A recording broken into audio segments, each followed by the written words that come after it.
That's called as internet, intranet and extranet. Hey, just now we had completed the concept of firewall. I explained what is intranet. The network within the organization. The network within the organization is intranet. The networks which is exterior to the organization is called as extranet. All networks bring together forms internet. That's nothing but internet. Now you can have one more explanation of internet. See, on your book you are noting down information. That means that information is having a physical existence.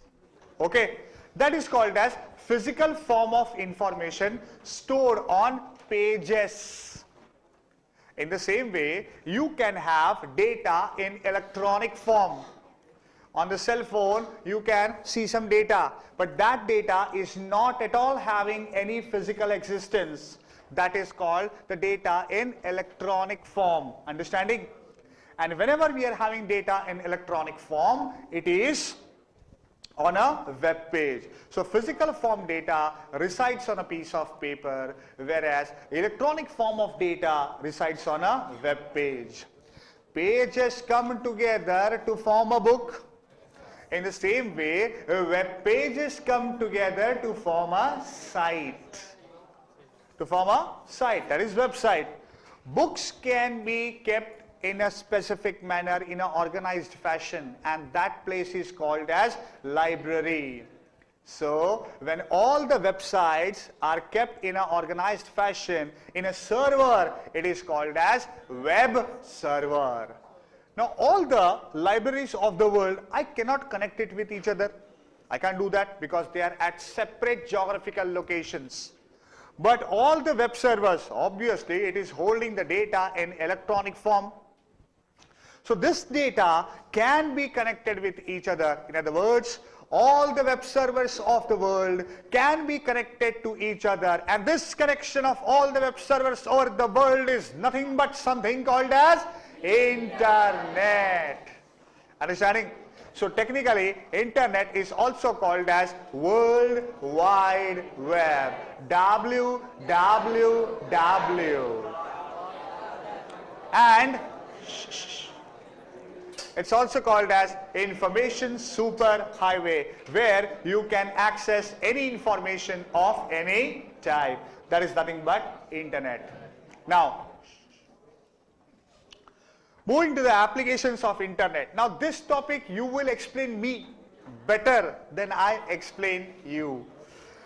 Emailing and browsing. Email, okay, the number of emails that I receive and send is more, but the browsing quantum is more of yours than of mine. I'll be checking only my mail, that's it.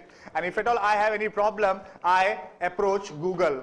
But your browsing is too much on a higher side and of a wide variety. So I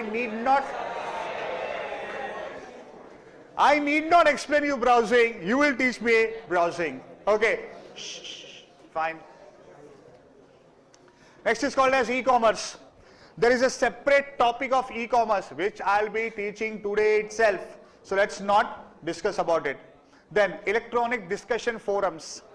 People now meet electronically. The physical presence is not required. That is called as electronic discussion forums. One of the electronic discussion forums is also called as BBS, Bulletin Board System, also called as Bulletin Board Service. Now if you watch news, all these political parties have different views on the same issue and they keep on fighting. Okay, so a person of one party, then the person of another party, they are all sitting together and they are debating. And then there is an anchor who is adding yeah, to that debate. Now there are some leaders who cannot come to the news center. So they are involved through BBS. And that is nothing but something called as the BBS. I need not teach you downloading. I need not teach you real-time conversations. And also you know how to use a search engine. Now, what are the various ways of connecting to internet? How you can connect yourself to internet? Number one is a digital subscriber line. This is a very old method where there was internet service provider, and in India only one organization was providing internet, VSNL, Videsh Sanchar Nigam Limited. After that, Bharat Sanchar Nigam Limited. First it was only VSNL. Acha, now listen. Whenever we are talking about this particular DSL, what exactly you require? First of all, you require a computer, otherwise you cannot have internet. Next thing is, you need to have a telephone line, because it is through the telephone line you will be receiving the data. Now the problem is, telephone line, analog, computer, digital. You require to convert analog to digital and digital to analog, and that's why you require modem. And you require a service from the service provider. All these things were required. So computer or the phone line was connected to the computer with the help of a modem. You need to dial to the service provider. Then you would get a connection, and then you would get the data from that particular service provider. That is nothing but DSL. Reusing the telephone line, requiring a modem, and it uses the higher bandwidth. That means the amount of data that can be sent and can be received is on a higher side. Then coming to CMTS is Cable Modem Termination System. Now what is this cable modem? Now listen, in 1990s everyone had a cable connection. So the cable operators thought we can also give internet connection through the existing cable network.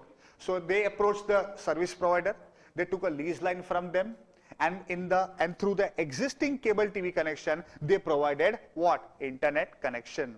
But that too requires a modem, and this is a special type of modem called as cable modem. The idea is reusing the existing infrastructure of TV communication or of cable TV. That is the idea of CMTS. And the last one is called as wireless internet. Everyone knows about it. Your cell phone is having internet connection.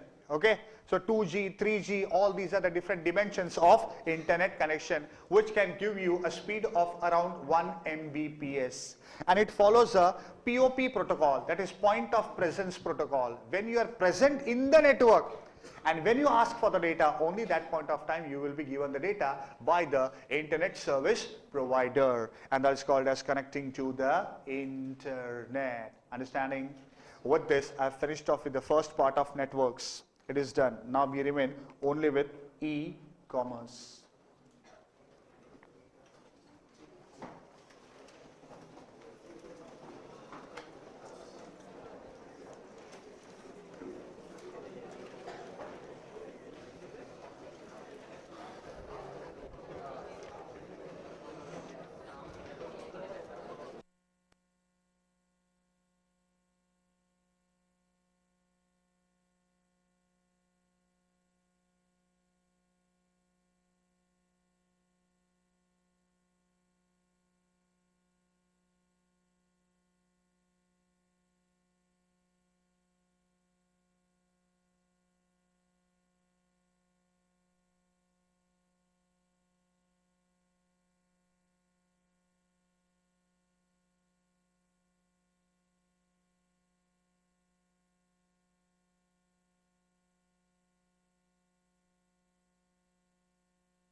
Finished?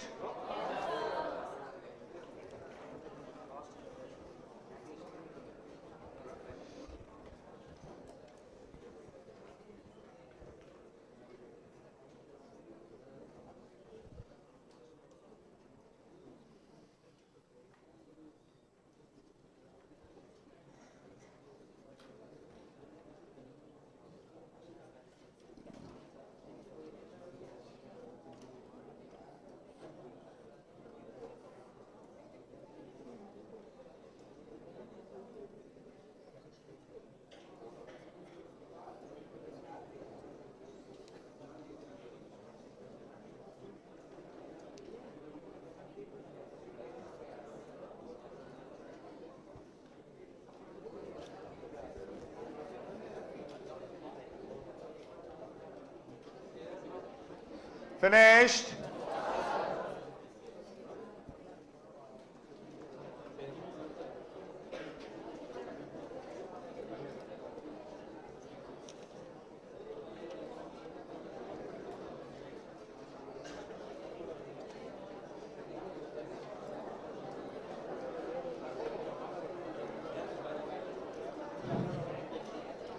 Shall I start with the next topic?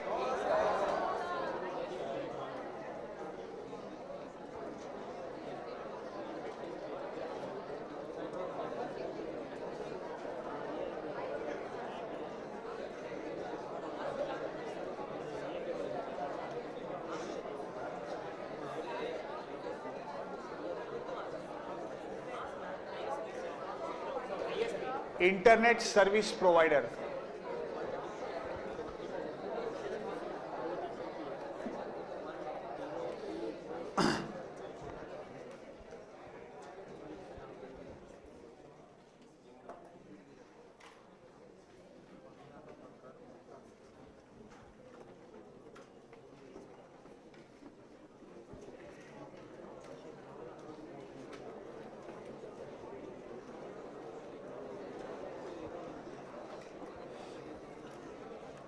We are beginning to the next part, and that is called as e-commerce. Now listen, everyone knows that what is commerce. Basically, you are all commerce students, science students also. Okay, then I'll explain what is commerce. Buying and selling of goods and services with an intention of making profit is commerce. Then what is e-commerce? Buying and selling of goods and services with an intention of making profit over the internet is called as e-commerce. Superb. Now once, in 11th standard, we start with something called as business. So business is divided into industry and commerce. Industry represents the production aspect and commerce represents the distribution aspect. So whenever we are talking about commerce, it is all about sales, then delivering the goods. So it represents the sales aspect of business. So if commerce is representing the sales aspect of business, it is quite obvious that e-commerce will be representing the sales aspect of a e-business. It is all about how you will be distributing the goods to the clients, to the customer, and that is the final customer. And it also has the payment mechanisms involved. Whenever you are accepting payment online, how exactly these funds will be transferred to your bank accounts. All these things comes under payment mechanism. Now, e-commerce, as I said, is conducting a commercial activity on the internet. Now, it is not like it should be a very detailed one. A small financial transaction, a small commercial transaction like dialing 6888 6888, Domino's Pizza. Just ordering a pizza on the phone is also a basic type of e-commerce. And that is nothing but what? E-commerce for you. What are what are the various benefits of e-commerce? Number one is reduction in cost. Let's talk about how a seller can reduce his cost. A seller need not buy or build his own showroom. Real estate cost is saved. If you are renting it out, still that is also a heavy price, that is being saved. Now showroom means you need to have fantastic interior. You need not do that. Fantastic interiors include heavy electricity supply, air conditioning, that is not required. You require a lot of salesperson, sales staff, that is also not required. So you now have to invest only in a godown where you will stock your goods, and you have to create a very, very lucrative, a very fantastic looking, beautiful website. So people are attracted towards it and people hit that site. People log on to that site. That's how a seller is reducing his cost. Buyers can also reduce their cost. See, if you want to buy something, so you will have to go out in the market. And going out in a market is a different episode. You have to go out of your house. That means you will decorate yourself very well. Okay, you will wear nice, good clothes, good looking, right? Powder, perfume, this, that, etc., etc. Then, you have to travel. So transportation charges. Okay, when you go out, when you roam around, you will feel hungry, you will eat something. All these expenses can be nullified. All these expenses can be saved. When you are at home, okay, as you are at home, you can sit on your computer and you can start surfing, na? You don't get up, then you put powder and nice shoes, and then you start surfing. We never do that. That is called as the participation cost. This is the participation cost of the buyer that is being saved. Next is called as reduction in errors. Now, whenever you are going for a traditional method of buying, people will be asking for your information and they will be punching the information. Or you will give them the information in writing and later on in batch processing, they will be typing all this information. The chances of typing wrong data is very, very high over here. On the other hand, if you are talking about Flipkart, you are giving the information all by yourself, your name, your number, your email address, you are typing on your own. And you have to type only one address, so obviously you are not bored of it. So you get the right address. And this data punching will be required only once when you do it. Flipkart will be maintaining a database, and from that directly it will be accepting the data and putting it on your order or putting it on your order address. So the chances of data entry errors is nullified, it is least. Then reduction in time. Okay, the time that is required to process the data is also very, very less because everything will be done with the help of computers. And then you have a wider scope. Wider scope is, suppose you are starting some business in Chennai. So who are the expected customers? All those people who are staying in Chennai. You don't expect now that people from Mumbai will come to Chennai and do shopping over here and I can go back to Mumbai. No chance. If there are some traditional things which you find only in Chennai, then that is possible. Okay, but for having something which is available everywhere, coming over here, okay, by flight, by train, by bus, or by your own vehicle, staying over here, buying the goods from here, going back to Mumbai makes no sense. So your market will be limited only to your local area. But whenever you are putting up a site on the internet, it is accessible worldwide. So I can say each and every person who has logged on the internet, it's also called as the online population, can be your potential customer. That's why the scope of doing business is growing. Next, customized and better quality goods. With the help of e-commerce, you have ample time with you for processing. So here you will be able to deliver a better quality of goods. And customized goods. Now this is something new for you. What is this customized goods? Let's say for example, these girls, they are buying a sari. Okay. they're buying a sari. So the normal procedure is go out in different sari stores, okay, check out, do n number of selection, grand finale of selection, and choose it.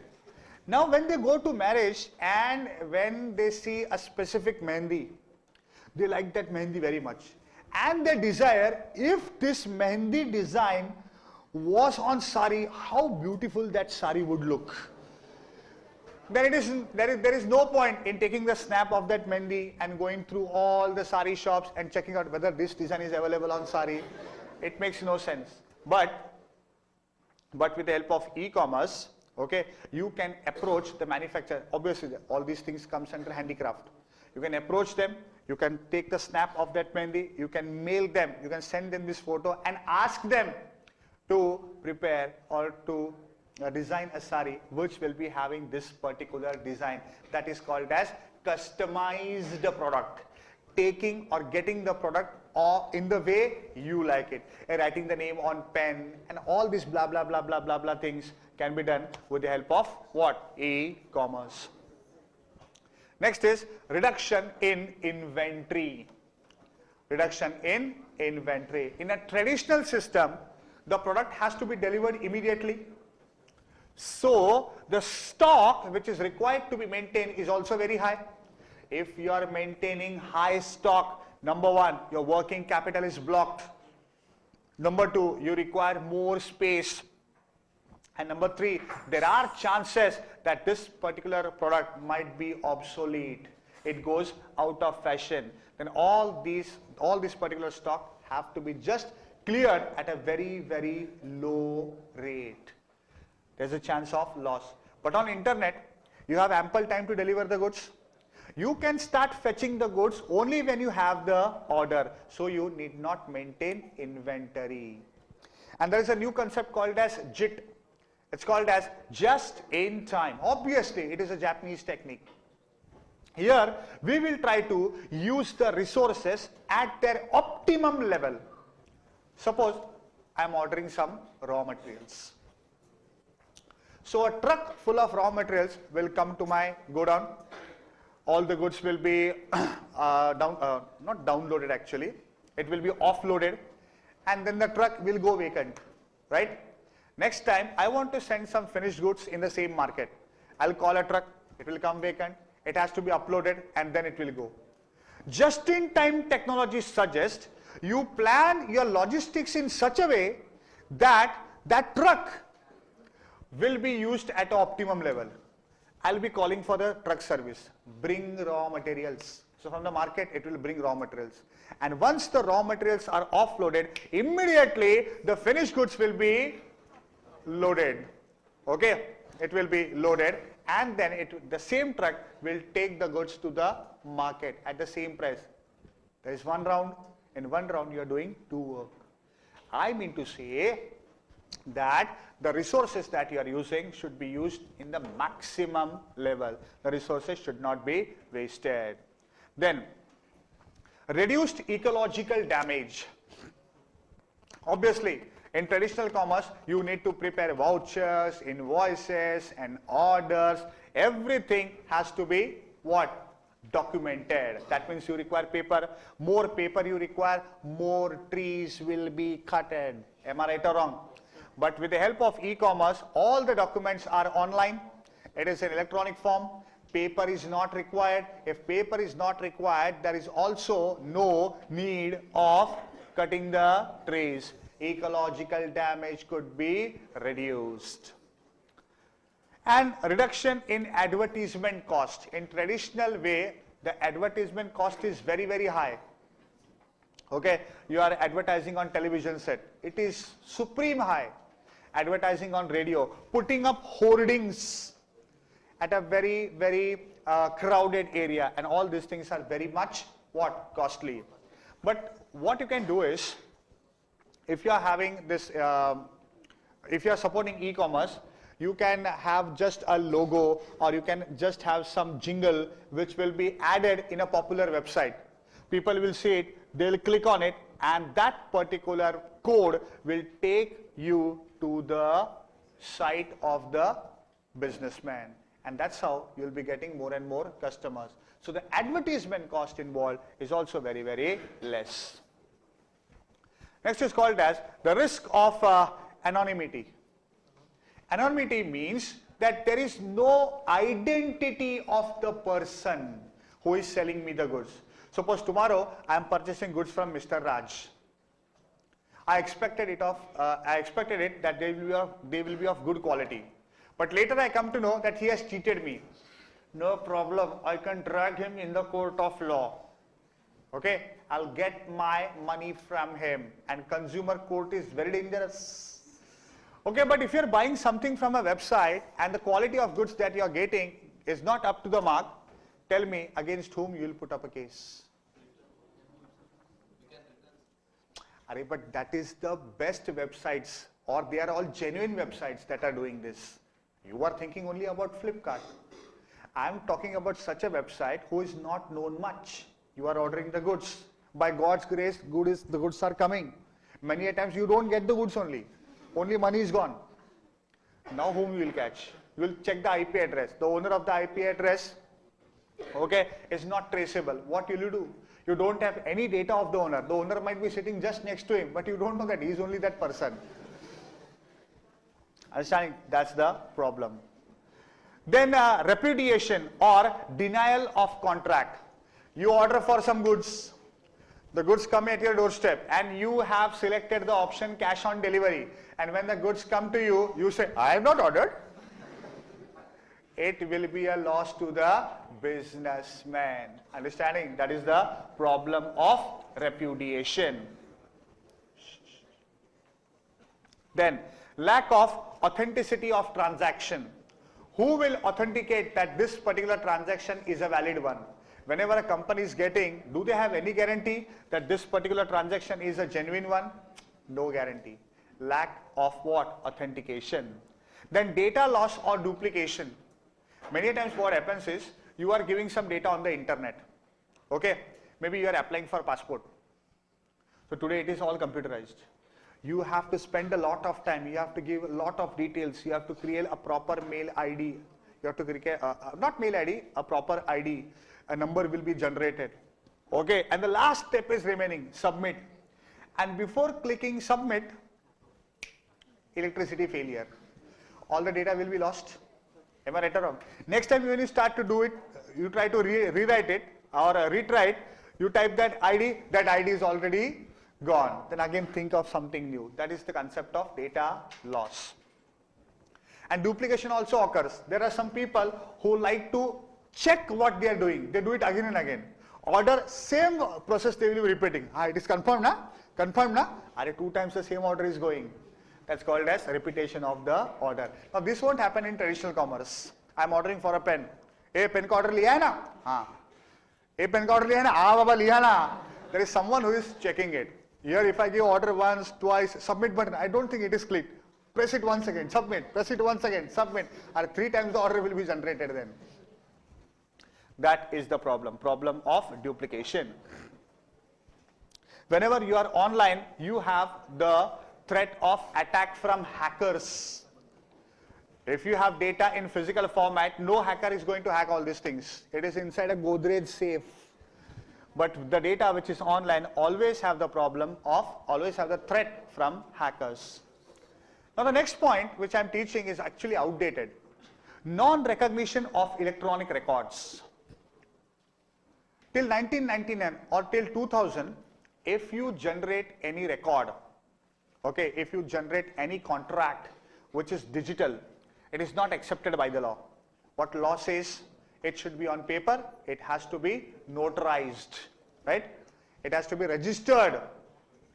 Okay, then only this particular contract stands valid. But after Information Technology Act 2000, now you can have electronic records. When it has been properly authenticated by a digital certifying authority, that's the digital signature, then it stands valid. So now this is no longer a risk or a problem.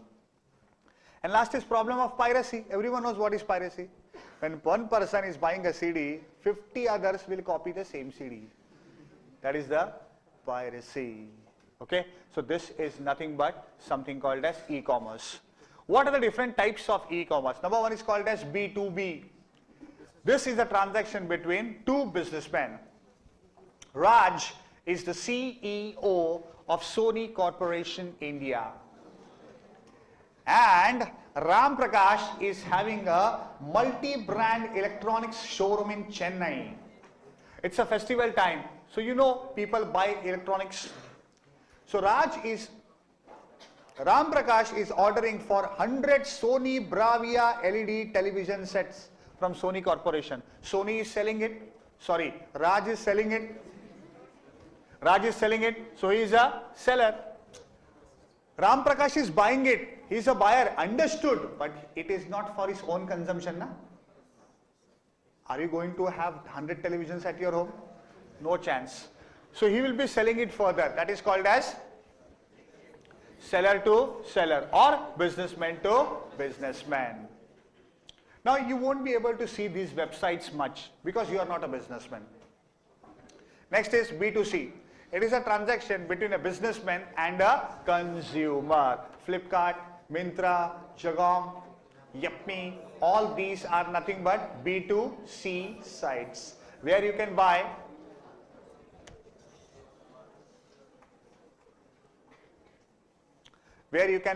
brand new products. That is businessman to consumer. Then we have C2B. C2B is where the customer or a client will be creating a service or a product, and then he approaches the businessman asking him to sell his own creation or product.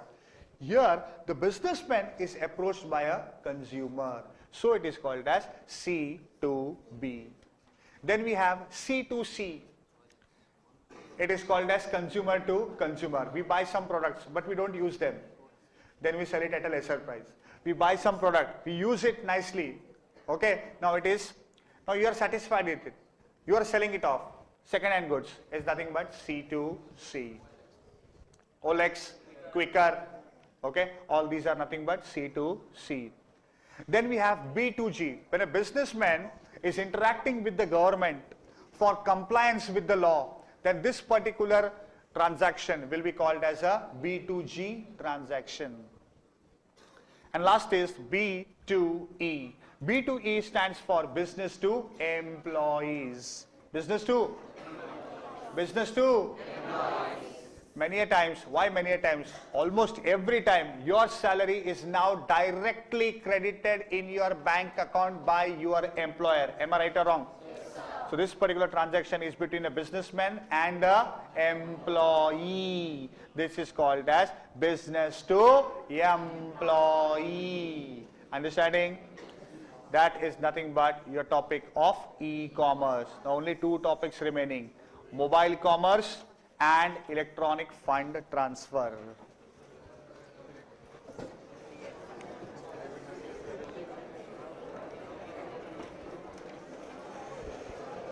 Okay, note down fast.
Fine. We are moving to the second last topic of this chapter. Remember, don't worry, I won't be starting the fourth chapter, but not for today. Flowchart. Smart boy, huh? Okay, listen. Mobile commerce. Again, you know what is commerce? Yes, you know what is commerce. You know what is e-commerce? Yes, you know what is e-commerce. Write it afterwards. Girls, don't write. Don't write. Wait. Okay. Mobile commerce. Mobile means mobile. Mobile means your cell phone. Your cell phone, whenever I am referring to your cell phone, obviously it is the smartphone. Now, if you can have an e-commerce transaction through a smartphone, it is called as mobile commerce. It is all about the applications and services which you can have on internet-enabled mobile devices. Your cell phone, your smartphone can have internet connection, and through internet, through your smartphone, you can do shopping. Obviously, online shopping. You can check the status, booking status, train status, PNR status. Everything can be checked through the cell phone, and that is nothing but internet-enabled mobile services. Here, the protocol is different. On normal computers, you type www, it's World Wide Web, that's a type of a protocol. Sorry, HTTP, Hypertext Transfer Protocol. But over here, you don't have HTTP, you have a WAP, that is a Wireless Application Protocol. And through this protocol, your smartphone is able to get the data through the internet via separate protocol. And the greatest advantage is, if you are asking for some digital content, then it could be delivered to you quick and fast. Digital means it is not having any physical existence. Like if you want a song, and if you are buying it from a traditional market, you will have to go to the market, buy a cassette or a CD, right? But today, you can directly download the song. Okay? That Vodafone is showing n number of ads. Have you seen that or not? One person, he needs to go to toilet, okay, and then that song is being played, okay. Humko man ki shakti dena. That's nothing but digital.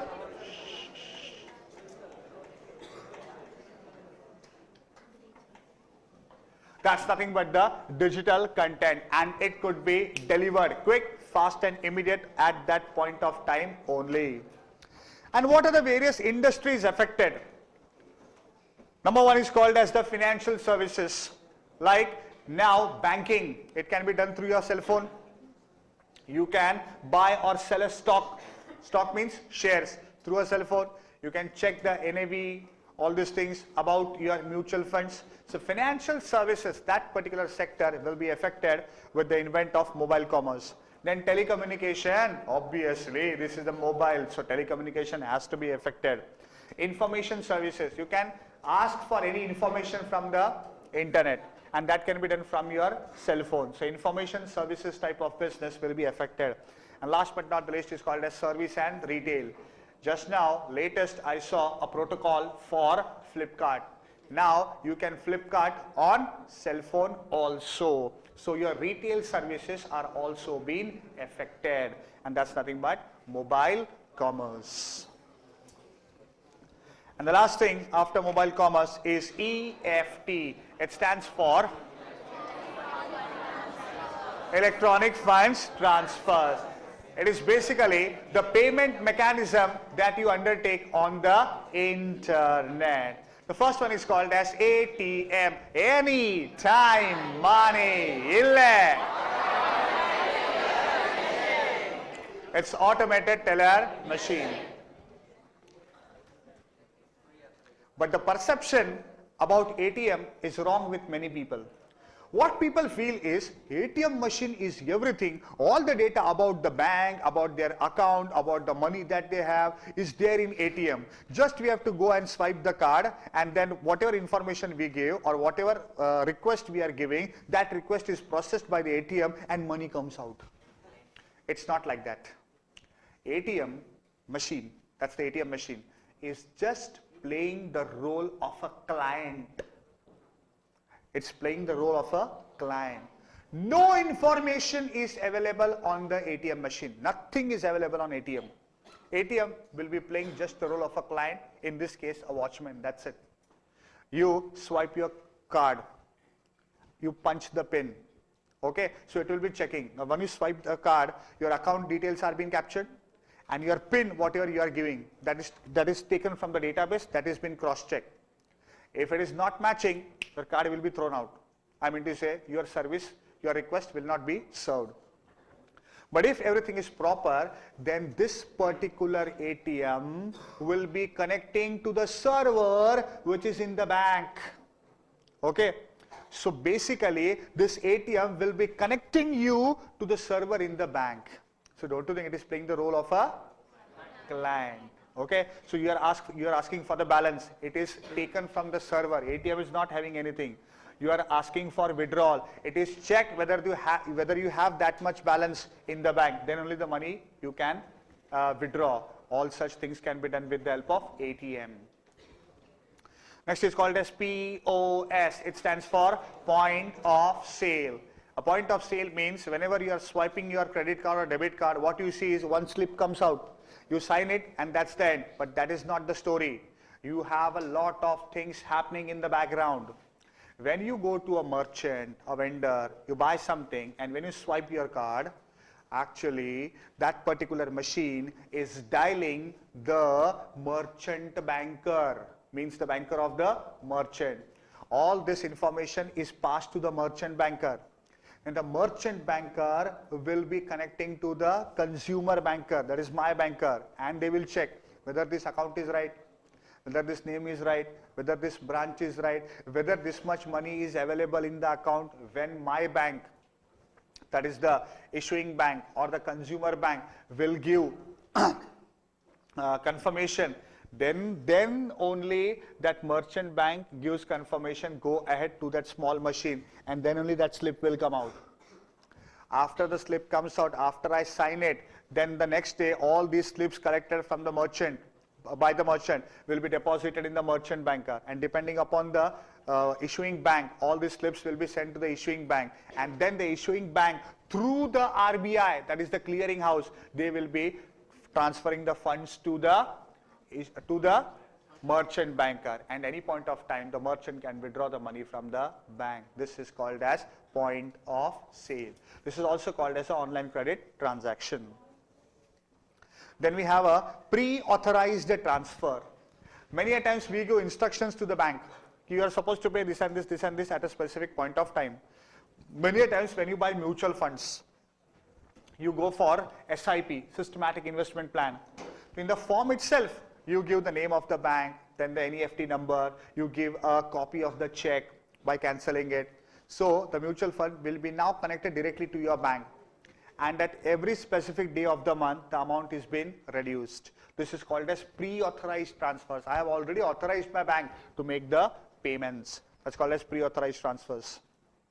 Many a times your insurance premium is also paid in this way. You have authorized the bank to make the pay the premium at a specific period of time, whether it is monthly or it could be quarterly and so on. And then telephonic transfers.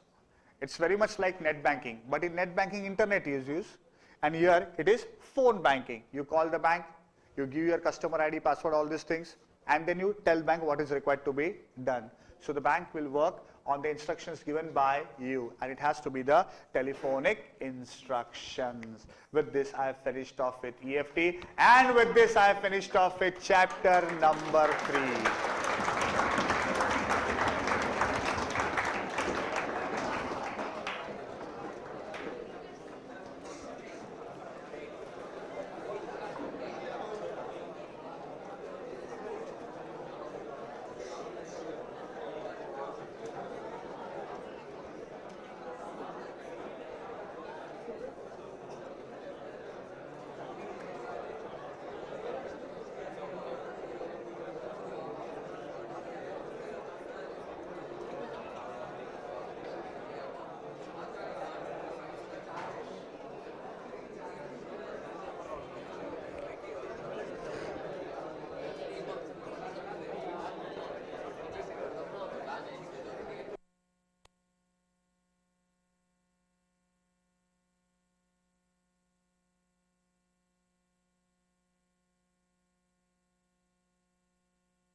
and marks in 3 subjects.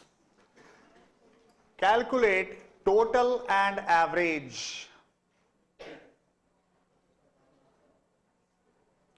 and display it.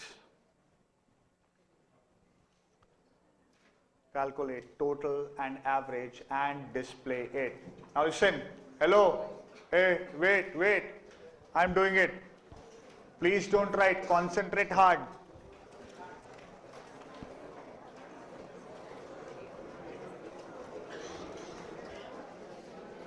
We are supposed to start with start.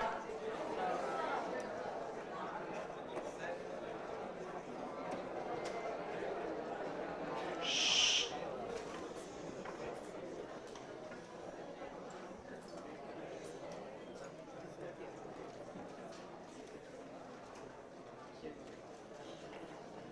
I said you are wasting your own time.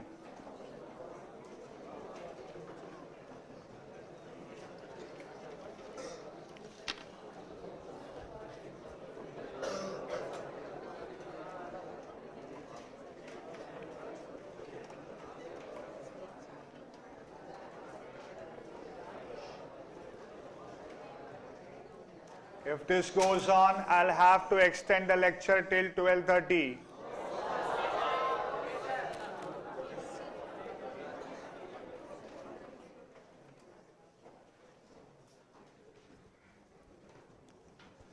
A program starts. Then we require certain variables. So we say set. First and the foremost thing, we require to accept the name of a student. So we say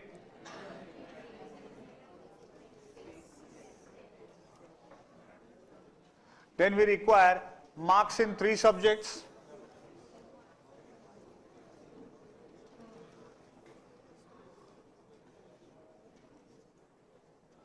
We are supposed to calculate total and average.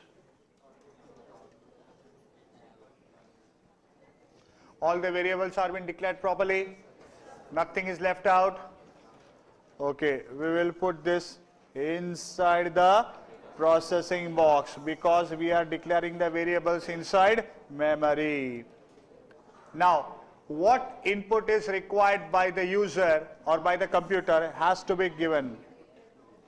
Question clearly says accept name and marks in 3 subjects. That means M1, M2 and M3. Now once all the marks are in, very easily we can find the total. So total is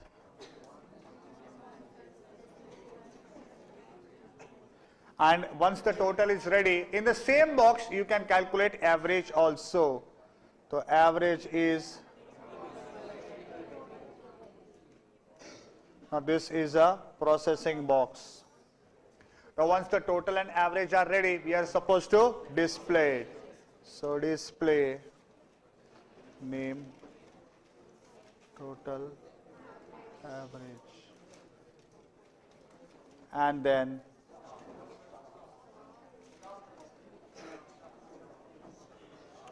this is stop only for this flow chart.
Finished?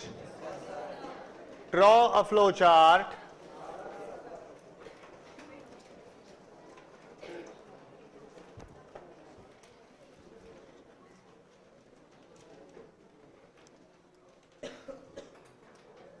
Draw a flow chart to accept employee name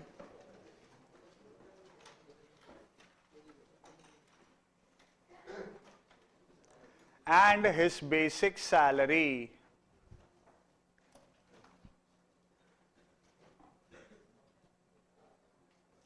And his basic salary. DA is DA, dearness allowance. DA is 50%.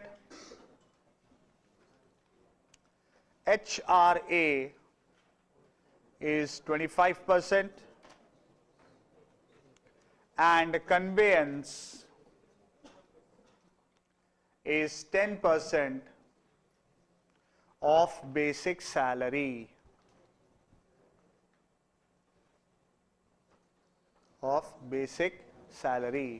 Gross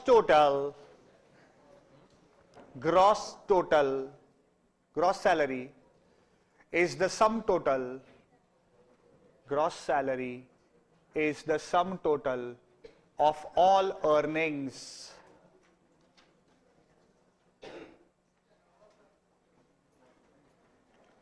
Net salary, tax is 15% of gross salary. 15% of gross salary. Calculate and display net salary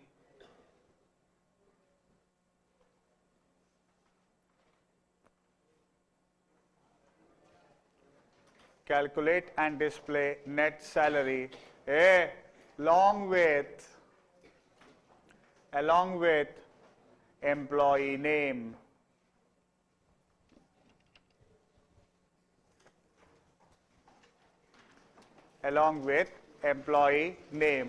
Now listen, concentrate, I'm doing it. Hello, wait, don't write anything.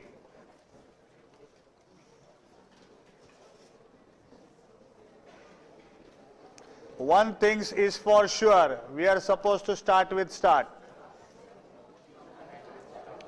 Acha, listen. Stop your discussion.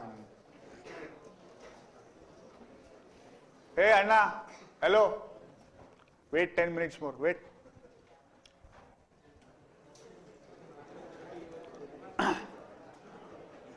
I was talking about what? Start. Now, the various variables that are required. First, whatever I need to accept, I will accept that. That is name, employee name. Wait. Then, basic salary equal to 0. Why equal to 0? Because it is numeric. I need to calculate something. DA equal to 0. HRA equal to 0, conveyance equal to 0, gross salary equal to 0, tax equal to 0, net salary equal to 0.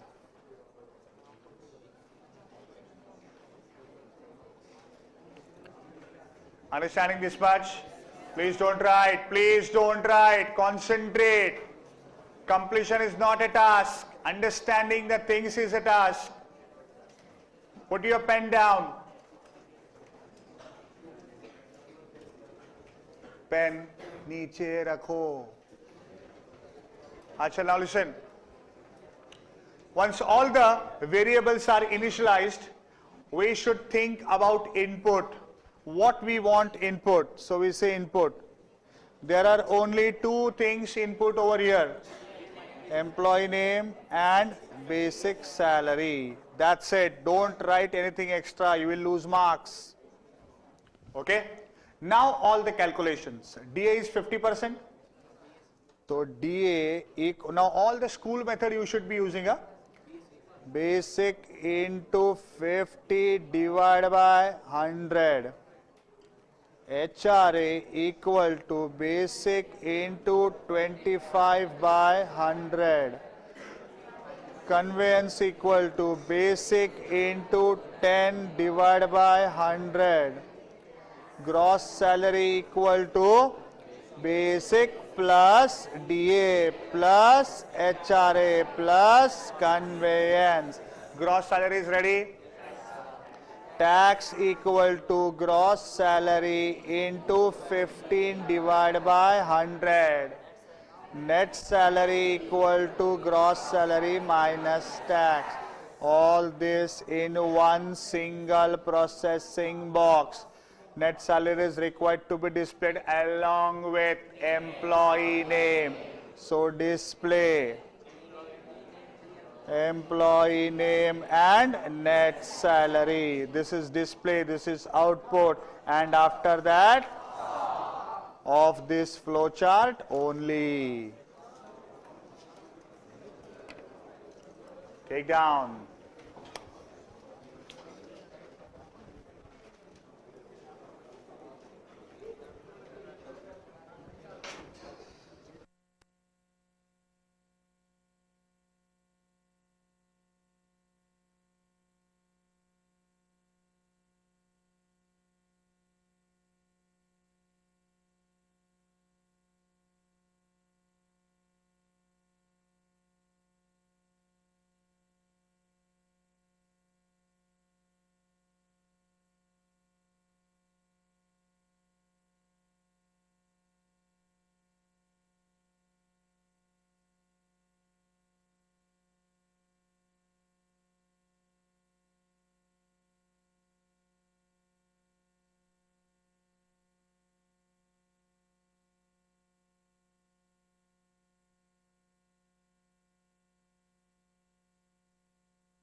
They have to, that is, draw a flow chart.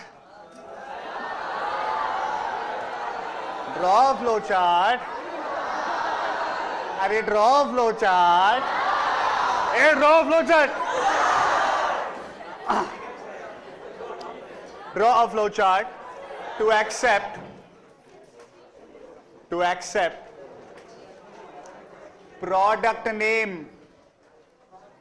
product name, its quantity and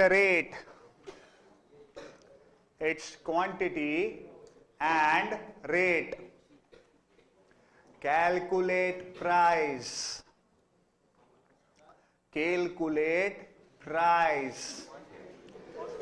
reduce a discount of 10%. Reduce the discount of 10% to get net price.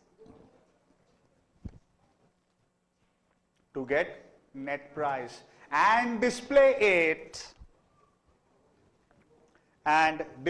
it